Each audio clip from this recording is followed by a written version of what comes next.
there and welcome back to my channel. So today I'm going to be reviewing the entire line of Zara and Jo Malone, that collection that Jo Malone did with Zara where she designed 8 fragrances.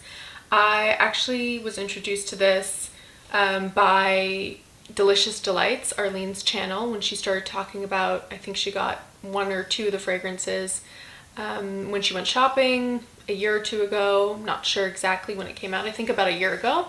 And I couldn't find it here. And then I found out that they weren't actually going to be coming to North America, and I was devastated because Jo Malone is a range that I really enjoy some of her fragrances, but I never bought them because they're eau de cologne, so they have kind of the lowest amount of fragrance oil per alcohol, other than like a body splash, and so they never last. They truly don't even last, sometimes an hour, and for the price I just couldn't really justify it yet. But this kind of seemed like the perfect balance of getting those kind of clean, simple fragrances that she does so well, but at Zara prices. And some of them sounded so great and totally up my alley.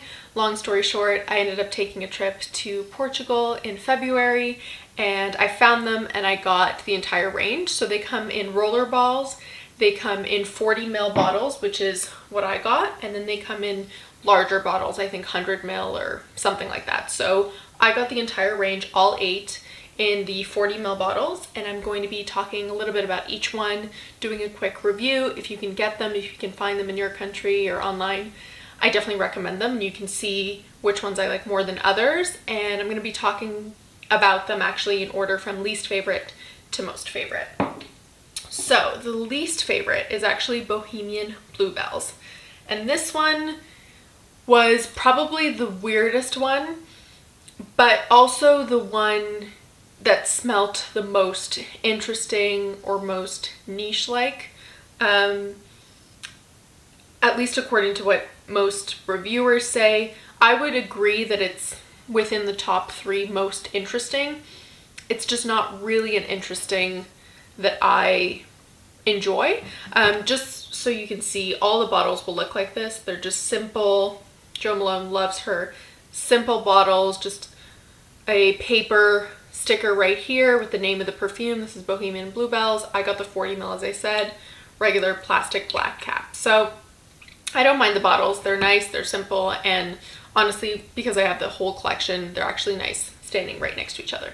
So this one, Bohemian Bluebells, the main note that I get, and I'll pull up the rest of them right here because I have the article on all of them, is lavender. You get lavender so much in this one, and it's a true lavender. I mean, I feel as though I do like lavender, and it's one that I enjoy when it's mixed with other notes or when it's kind of combined in some way, but this is just such a strong lavender that I can't really get anything else out of it, and it kind of smells like lavender freshener in a way, like what you would put in your drawers to kind of make the clothing all smell fresh. It's not one I enjoy. It's not one I would repurchase from the line. It's definitely my least favorite, but if you like strong, true lavender smells, Bohemian Bluebells is for you. Next is Vetiver Pamplemousse, and this is actually I think it was Arlene's favorite, the one that she got the largest bottle from. It is definitely a grapefruit fragrance, extreme on the grapefruit. I'll see if there's any more notes here, but and the vetiver, which I love vetiver actually. It says grapefruit, mandarin, and vetiver. Yeah, so it's extremely citrusy. The grapefruit has that kind of bitterness that you get if you don't eat a grapefruit right away. It has that bitterness. It has a brightness from the mandarin, and then vetiver. Again, very simple. Just for me, it's not one that I would really reach for out of the 8. It's not as bad as the Bohemian Bluebells, but it's definitely second last for me. It's just a pretty simple, citrusy vetiver, and yeah, it's probably good for spring, summer, but not for me. And then we have Waterlily Tea Dress. So Waterlily Tea Dress is an extremely green floral. So I feel like I get lily of the valley, kind of like green grassy notes, And yeah, you can really smell the full garden. I think her description for this one, because all of them on the boxes had like little quotes of what she felt like or where she drew inspiration from. And I think this one, it was something about wearing a summer dress as you enter a garden party where the flowers are growing and the grass is lush and green and whatever. I mean, I like it. It's very true to that image. You can see kind of like a warm spring day. It's girly, it's green, it's flowery. It's nice, but it's nothing special. So I like it more than the other two I mentioned, but it's still okay.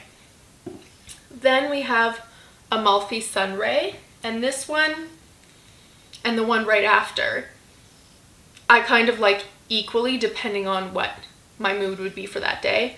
So this one, again, probably inspired from the Amalfi Coast.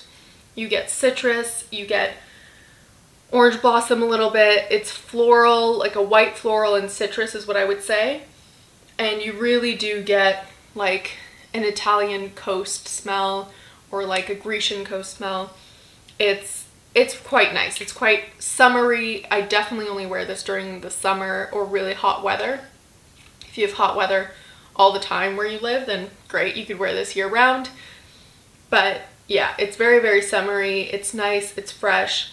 It reminds me of something that Acqua di Parma could probably come out with, so it's really nice. I like it. And then the next one is Fleur D'Oranger, so orange blossom in French, and I love orange blossom. One of my top 3 favorite notes for sure. This is kind of like a pure orange blossom and neroli fragrance.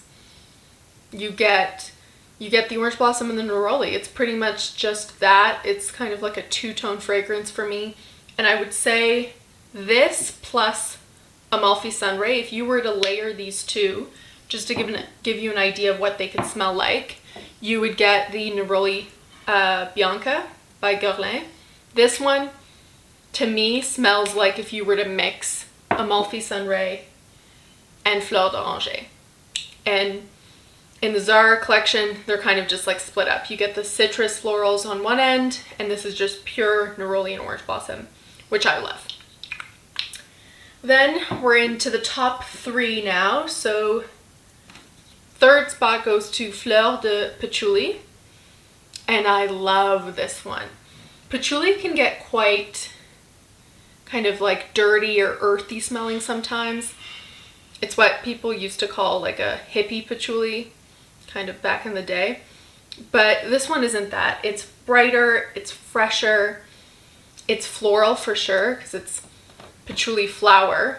You get florals and you get the patchouli. I'm trying to see if there's anything more from here. It says peony, patchouli, and wood notes.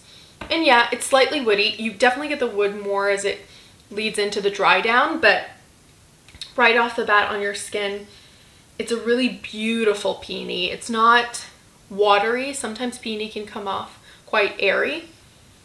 But this one's really, really nice, and it kind of gets grounded by the patchouli and the wood notes. So I love this one, and it's definitely one that I'll continue to wear, and one that if I run out, I would purchase again. The second spot is Tuberose Noir, and I love Tuberose. And this one is kind of exactly what its name is saying. It's a darker tuberose. It's a headier tuberose. You definitely, if you don't like tuberose at all, you wouldn't like this because it's quite strong on the tuberose, obviously, and it's quite uniform in the fact that you really don't get other notes other than floral. It's a pretty strong floral, and I love it. It's kind of darker in a not a woody way, but it something in it is grounding it in this really beautiful way. And I don't know what it reminds me of because I don't have another perfume that reminds me of this, but there's like a specific garden or somewhere I visited as a child that smells like this, and it's beautiful. This could easily be a niche fragrance, honestly, in my opinion, and I love it. It's absolutely beautiful. And for a Jo Malone fragrance, I feel like if this was in her regular range, it would fade in an hour, but this lasts so long. Compared to the entire range, this is probably my strongest lasting or longest lasting fragrance. And it does actually project. It's beautiful.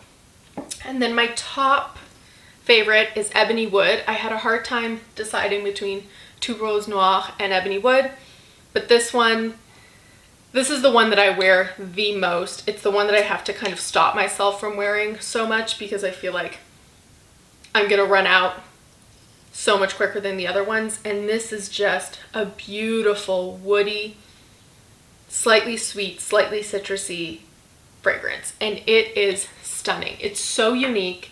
This also could be, I mean, definitely designer, but even niche-like. It has something interesting about it. It's definitely unique. Let me see if there's, yeah, it says so pink peppercorn, clove, and ebony wood. And honestly, pink peppercorn is a note that it's in a lot of my fragrances, and sometimes it can get quite strong and just have too much of a kick, especially in the opening. And these fragrances only list like 2 or 3 notes per fragrance. But this one, it's so nice. It's slightly just kind of like a sparkling spice, and woody and warm and spiced without being spicy. I love this one. Ebony Wood is my favorite of the bunch, and the one that I would definitely repurchase first because it's the one I wear the most. But yeah, that was the Jo Malone collection. If you can still find it, or if you find it in your country, definitely go and have a sniff and take a look at the range, because I think it's a really nice way to try Jo Malone creations at a reasonable price with actually a lot longer lasting power than her regular range. So thanks for watching. Don't forget to like, comment, and subscribe, and let me know if you want to see any more videos. Just leave them in the comments below. Thanks. Bye.